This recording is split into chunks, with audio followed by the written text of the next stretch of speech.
Selamat pagi pemirsa semua. Sekilas info kembali hadir di hadapan Anda. Selama 7 menit ke depan akan memberikan berita-berita terhangat, teraktual, dan terupdate. Bersama saya, Alvin Sadan Mutakin. Mari kita simak berita yang pertama.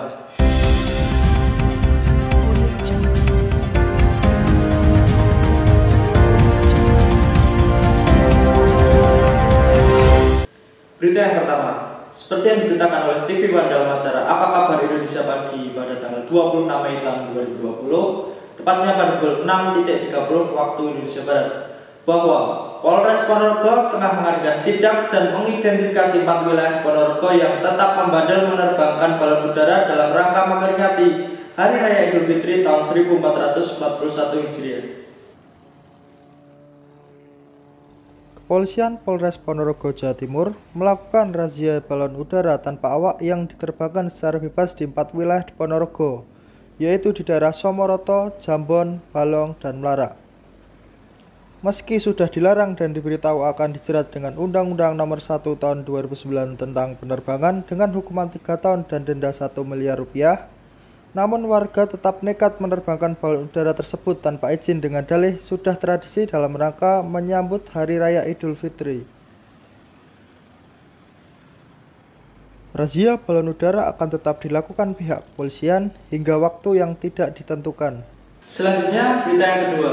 Seperti yang diberitakan oleh RCTI dalam acara seputar Indonesia yang pada tanggal 27 Mei tahun 2020, tepatnya pada pukul 11 waktu Indonesia Barat, bahwa diduga kecewa atas rendahnya kesadaran masyarakat dalam mematuhi protokol kesehatan, seorang pria nekat menggunakan alat pelindung diri atau APD lengkap layaknya seorang tenaga medis dan berjalan menuju pusat perbelanjaan di Bangli, Pasuruan, Jawa Timur, Kamis 21 Mei 2020.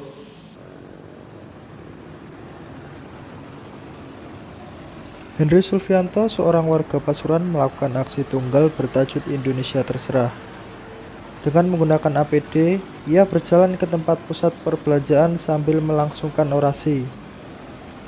Berikut cuplikan video wawancara dengan Henry Sulfianto yang dikutip dari Tribun Jatim. Gini Mas, saya mewakili dan saya sangat respect dengan rekan-rekan dari rekan-rekan medis, bahwasanya ada tagar Indonesia Terserah. Suka-suka kalian semua.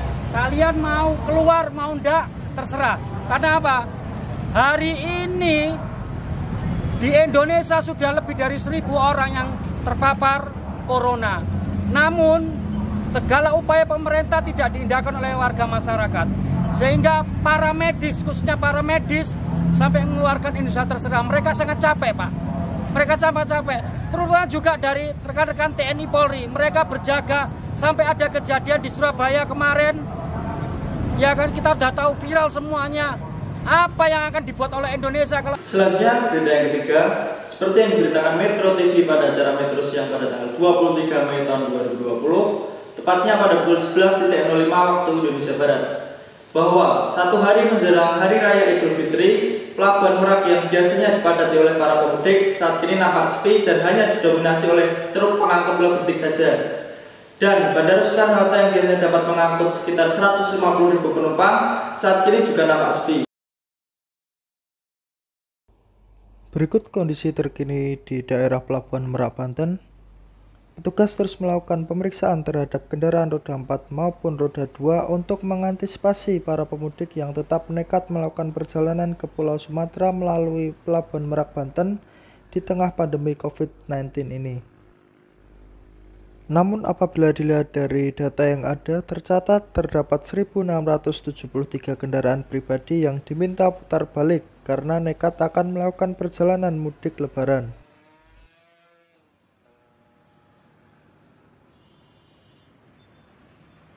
Dengan adanya pemeriksaan yang ketat, saat ini Pelabuhan Merak, Banten hanya didominasi oleh truk pengangkut logistik saja. Sekarang kita beralih ke Bandara Soekarno-Hatta. Kondisi terkini di Terminal 2 keberangkatan domestik Bandara Soekarno-Hatta nampak cukup sepi. Hanya ada beberapa jadwal keberangkatan domestik yang masih berjalan. Saat ini KPP telah mendapatkan 1 jalur antrian checkpoint untuk menerapkan protokol kesehatan yaitu social distancing. Terdapat tahapan-tahapan checkpoint yang harus dilakukan oleh calon penumpang. Smart checkpoint tersebut berkaitan dengan pemeriksaan kesehatan, suhu tubuh, dan juga pendataan kartu kewaspadaan kesehatan. Dan juga tadi ada kunjungan dari Direktur Jenderal Pencegahan dan Pengendalian Penyakit Kementerian Kesehatan Ahmad Yuryanto, yang menyatakan sudah diterapkannya aturan maksimal 5 penerbangan tiap jamnya untuk membatasi penumpukan penumpang di Bandara Soekarno-Hatta. Berikut kita saksikan cuplikan pernyataan dari Ahmad Yuryanto. Kenapa kemudian penerbangan menjadi sesuatu yang penting? Karena kita tahu Indonesia ini luas. Pada waktu ini belum kita atur, saya kesulitan dari Kementerian Kesehatan mau ngirim dokter spesialis paru ke Gorontalo. Kalau nggak ada penerbangan mau gimana? Saya harus ngirim dokter spesialis anestesi ke Palu, 2 orang, nggak ada penerbangan, gimana? Terus kemudian saya harus menerima spesimen yang diambil dari RSUD Kabupaten Bintuni untuk diperiksa di Makassar. Kalau nggak ada pesawat gimana? Oleh karena itu kemudian kita meminta pemerintah untuk membuat aturan pembatasannya bahwa penerbangan masih diizinkan tetapi hanya untuk orang tertentu. Untuk orang tertentu dan misi tertentu. Di antaranya adalah untuk orang-orang dengan misi mempercepat penanggulangan COVID-19. Sekian sekilas info pada pagi hari ini. Saya Afin Sadar Takin pamit undur diri. Terima kasih. Wassalamualaikum warahmatullahi wabarakatuh.